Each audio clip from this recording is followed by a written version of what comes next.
మాజీ సీనియర్ కాంగ్రెస్ నాయకులు మాజీ కౌన్సిలర్ సాజిద్ పట్వారి గారు.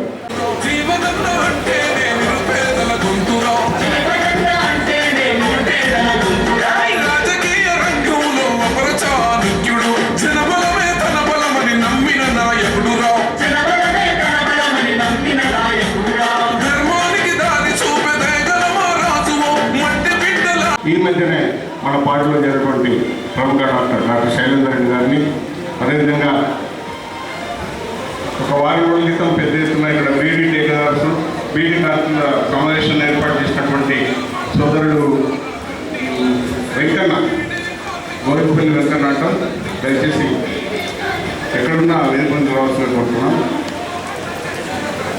అదేవిధంగా బీడీ టేకర్ అడ్వైజర్ మాజీ సీనియర్ వెంకన్న.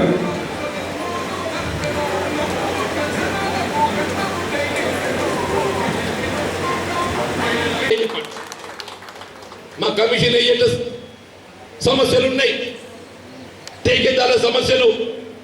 ఠేకేదారులు ఏదైతుందో వీళ్ళ యాజమాన్యానికి బీడీ పరిశ్రమకు వీళ్ళు మధ్యవర్తులు, వారధి లాంటి వాళ్ళకి చెప్పి వాళ్ళ ఆదుకునే బాధ్యత కూడా ఏదైతుందో ప్రజాప్రతినిధిపై ఉందని చెప్పి జగిత్యాల ఈఎస్ఐ హాస్పిటల్ ఏర్పాటు చేయాలి.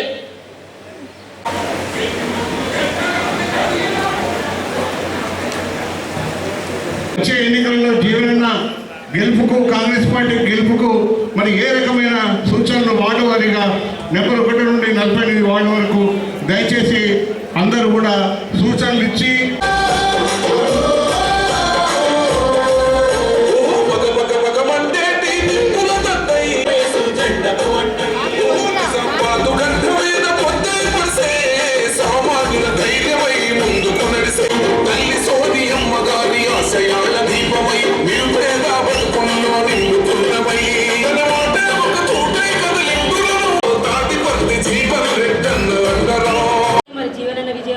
మనం చేసుకోవచ్చు.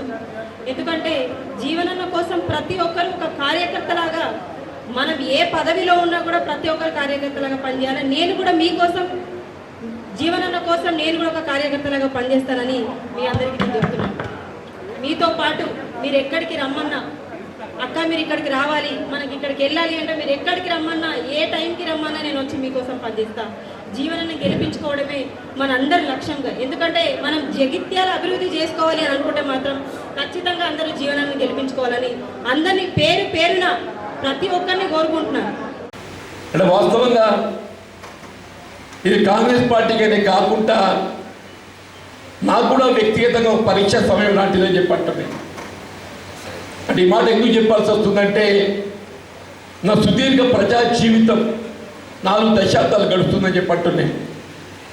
నేను పంచాయతీ సమితి అధ్యక్షుడిగా ప్రజా జీవితాన్ని ఆరంభింపజేసి తదుపరి కాలంలో 83లో శాసనసభ్యుడిగా ఎంపిక కావటం, నేను 81లో పంచాయతీ సమితి అధ్యక్షుడు ఎంపికై తదుపరి కాలంలో 83లో మొట్టమొదటిసారిగా శాసనసభ్యుడిగా పోటీ చేసే అవకాశం నాకు లభించటం, ఆనాడు తెలుగుదేశం పార్టీ అభ్యర్థిగా మరి శాసనసభకు ఎంపికై సేవలు అందింపజేయబడ్డప్పటికీ తదుపరి కాలంలో ఇవాళ తెలుగుదేశం పార్టీ అధ్యక్షులు పెద్ద ఎన్టీ రామారావు గారితో కొంత విభేదాలు పొడుసూపటం, అన్నింటికన్నా ముఖ్యం ఏంటంటే జాతీయ స్థాయిలో ఈ దేశ రక్షణ కొరకు, సమగ్రత కొరకు, ఐక్యత కొరకు ఏదైతుందో మరి అన్నాడు ప్రాణాలు అర్పించినటువంటి ఒక మహాతల్లి ఇందిరాగాంధీ గారి స్ఫూర్తితో ఏదైతుందో కాంగ్రెస్ పార్టీలో చేరి కాంగ్రెస్ పార్టీ బలోపేతం కొరకు పనిచేయాలనే సంకల్పంతో మరి ఈనాడు ఈ సుదీర్ఘ ప్రజా జీవితం కాంగ్రెస్ పార్టీలో కొనసాగడం జరుగుతుంది. మీకు అందరూ తెలిసిందే చెప్పంటున్నాను. తదుపరి సరే, నేను ఈ సుదీర్ఘ ప్రజా జీవితంలో అంటే బహుశా ఎప్పుడు చెప్తుంటే నేను బహుశా ఈ రాష్ట్రంలోనే అత్యధిక సార్లు ఎన్నికల్లో పోటీ చేసిన అభ్యర్థి ఎవరైనా ఉంటారు అని చెప్పంటే నేనే అనుకుంటా. 6 సార్లు శాసనసభకి ఎంపీ కావటం, 5 పర్యాయాలు ఆశించిన ఫలితాన్ని పొందలేకపోవడం చెప్పంటున్నా. అంటే 6, 5, 11 సార్లు ఇంతవరకు జగిత్యాల ఎమ్మెల్యేగానే పోటీ చేసిన చెప్పంటున్నాను. తదుపరి కాలంలో శాసన మండలికి ఎంపీ కావడం, పట్టభద్రుల నియోజకవర్గం నుండి 2 పర్యాయాల నాడు మరి పార్లమెంట్ సభ్యుడిగా పోటీ చేసే పరిస్థితులు ఏర్పడటం. సరే, ఈ విధంగా ఏదైతుందో ప్రజా జీవితంలో మనకంటూ ఒక ప్రత్యేక స్థానాన్ని ఏర్పాటు చేసుకునే విధంగా ముందు పోవడం జరిగిందని చెప్పి అంటున్నాం. తిరిగి మళ్ళీ వాళ్ళు ఏదైతుందో మొన్నటి శాసనసభ ఎన్నికల్లో మొత్తం రాష్ట్రంలో మార్పు కోరింది. ఏ ఉద్యమ ఆకాంక్షల నెరవేర్పుకు ఏదైతుందో ఉద్యమ నాయకుడు భావించేటువంటి కేసీఆర్ గారితోనే సాధ్యమవుతుందనే భావనతోని 2014, 18 2 పర్యాయాలు టీఆర్ఎస్ పార్టీకి అవకాశం కల్పించింది. కానీ వారు ఆశించిన ఉద్యమ లక్ష్యాలు నెరవేర్చడంలో ఏదైతుందో ఫలితం పొందలేకపోవడమే కాకుండా కేవలం స్వార్థ ప్రయోజనాలు, కుటుంబ ప్రయోజనాలకి ప్రాధాన్యత ఇవ్వడంతో ఏదైతుందో మన 23 ఎన్నికలు ఏదైతుందో ప్రజలు మార్పు కోరడం, ఆ మార్పు సంకేతంగా ఏదైతుందో రాష్ట్రంలో కాంగ్రెస్ ప్రభుత్వం ఏర్పాటు కావడం జరిగింది. కానీ జగిత్యాల నియోజకవర్గానికి వచ్చేవరకల్లా మరి మనం ఆశించిన ఫలితాన్ని పొందలేకపోయాం. కారణం ఏదైనా కావచ్చు, అది అభ్యర్థిగా నా వైఫల్యం కావచ్చు, సహచరుల కొంత మేరకు ఏదైతుందో మరి నా మిత్రుల బాధ్యత కూడా ఉండొచ్చు అని చెప్పని భావిస్తున్నా చెప్పండి. ఏదైనా కానీ ఇప్పుడు మొన్నటి ఫలితాన్ని ఏదైతుందో మనం సమీక్షించుకుంటూ, అంటే మొన్నటి శాసనసభ ఎన్నికల్లో ఆశించిన ఫలితాన్ని పొందలేకపోవటం, రేపు భవిష్యత్తులో పార్లమెంట్ ఎన్నికల్లో మనం ఏ విధంగా బలోపేతం కావడం అనేటువంటి ఒక ప్రధాన లక్ష్యంగా మరి సమావేశం ఏర్పాటు చేసుకోమని చెప్పండి. నేను ఇవ్వాలని మొత్తం రాష్ట్రంలో చెప్పంటాను. నేను నూతనంగా జిల్లాలు ఏర్పడ్డాయి, కానీ జగిత్యాల్లో ఉన్నటువంటి విద్యా సదుపాయాలు మీ వరంగల్ కేంద్రం తదుపరి చెప్పంటున్నాను. ఇక్కడ ఉన్నాయని చెప్పంటే ఇక్కడ జగిత్యాల మాత్రమే చెప్పంటున్నాను. నేను మొన్న నిజామాబాద్ పోయిండే పార్లమెంట్ అభ్యర్థిగా. ఆశ్చర్యం ఏంటంటే నిజామాబాద్ కేంద్రంగా మహిళా డిగ్రీ కళాశాల లేదు.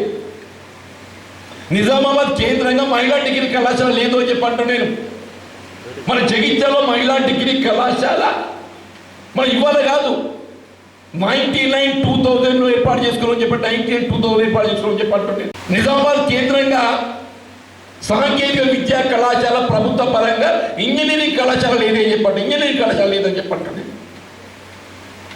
మనం ఇవాళ కాదు, అన్నాడు 2006 జేఎన్టీ కళాశాల ఏర్పాటు చేసుకోవాలని చెప్పండి.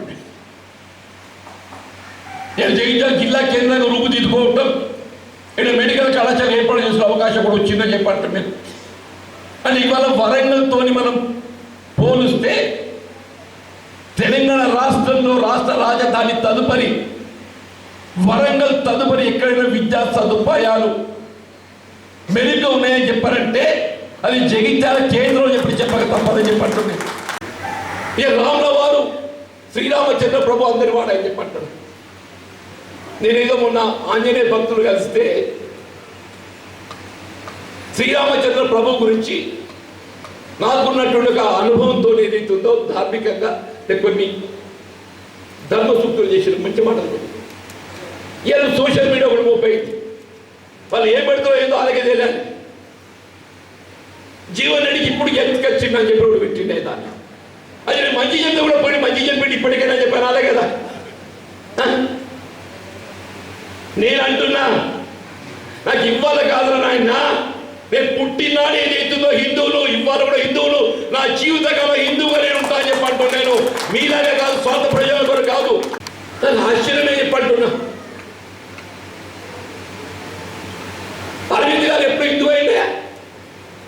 2019 జనవరి అని ఏనాడైతే బీజేపీ పార్లమెంట్ అభ్యర్థిగా ప్రతిపాదింపజేయడం జరిగిందో ఆనాడు హిందూ అయింది. అందులో కాంగ్రెస్ చేయండి 2018 ఎక్కడ నుండే కాంగ్రెస్ చేయండి. నువ్వు కూడా మాట్లాడితే ఎట్లా అంటూ నువ్వు కూడా మాట్లాడితే ఎట్లా అంటున్నావు?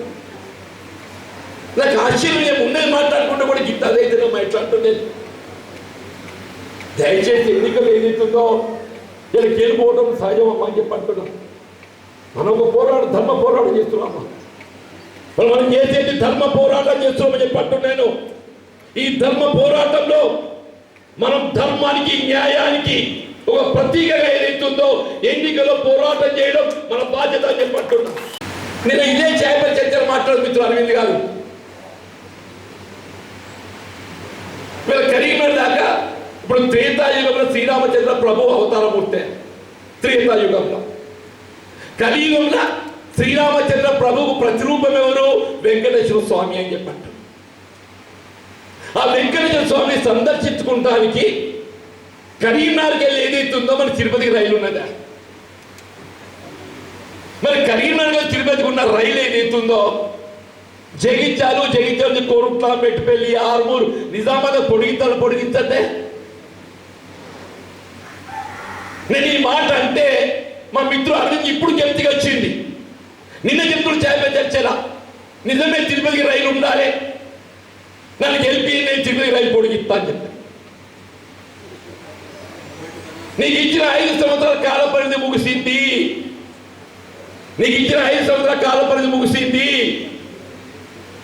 తిరుపతికి ఏదైతుందో జగిత్యాల రైల్వే కనెక్టివిటీ వేయవలసేటువంటి బాధ్యత భవిష్యత్తులో నేను తీసుకుంటా అని చెప్పంటున్నా. నువ్వు కాదు నాయన అని చెప్పంటున్నా. నువ్వు పార్లమెంట్ సభ్యుడు అని చెప్పంటున్నా. నీ ఊళ్ళో ఇంజనీరింగ్ కాలేజీ లేదు, నీ ఊళ్ళో మహిళా డిగ్రీ కళాశాల లేదు. మీరు నాకు మాట్లాడితే ఏమన్నా? ఇవాళ సన్నాయి నొక్కుతున్నాడు, నేను చక్కెర కర్మాగారం పునఃప్రారంభం చేస్తా అని చెప్పని 5 ఏళ్ళు గడిచిందిరా నాయనా. నువ్వు చక్కెర కర్మాగారం ప్రైవేట్ పరం కావడంలో బీజేపీ భాగస్వామి. వాళ్ళు ఏం చెప్తున్నా, నేను రేపు జాతీయ స్థాయిలో ఇండియా కూడా ప్రభుత్వం అధికారం రావడంతో ఈవెన్ అదర్వైజ్ ఆల్సో నేను పార్లమెంట్ సభ్యుడిగా ఎంపిక కావడంతో ఈ ప్రాంత గళాన్ని ఏదైతే పార్లమెంట్ లో వినిపించేసి ప్రభుత్వంపై ఒత్తిడి తెచ్చి రాష్ట్ర ప్రభుత్వానికి వారధిగా రైతాంగానికి వారధిగా పసుపు నాణ్యత పెంపొందింపు చేయబడే విధంగా ఏదైతుందో 13 ఏర్పాటు చేయడమే కాదు, కనీస మద్దతు ధర 15,000 రూపాయలు క్వింటల్ నిర్ణయం చేస్తానని మనం చేస్తాం. దయచేసి ఏదైతుందో జగించాల ఈ ప్రాంతానికి సుదీర్ఘ ప్రజాజీవితం అందించే సేవలకు గుర్తింపుగా చెప్పంటున్నాను. నా జీవితంలో ఏదైతుందో నాకు చివరి ఎన్నికగా నేను భావిస్తున్నాను. ఈ అవకాశాన్ని ఏదైతుందో వినియోగింపచేయబడే విధంగా అందరం కూడా కలిసికట్టుగా ముందుకు పోయేటట్టు నాకు సలహా సూచన చేయండి. దయచేసి ఎన్నికల్లో ఏ విధంగా ముందుకు పోవాలో మనం ఏ విధంగా పోదాం సూచన చేయాలని చెప్పని మీ అందరినీ కోరుతూ సెలవు తీసుకుంటూ జై హింద్, జై కాంగ్రెస్.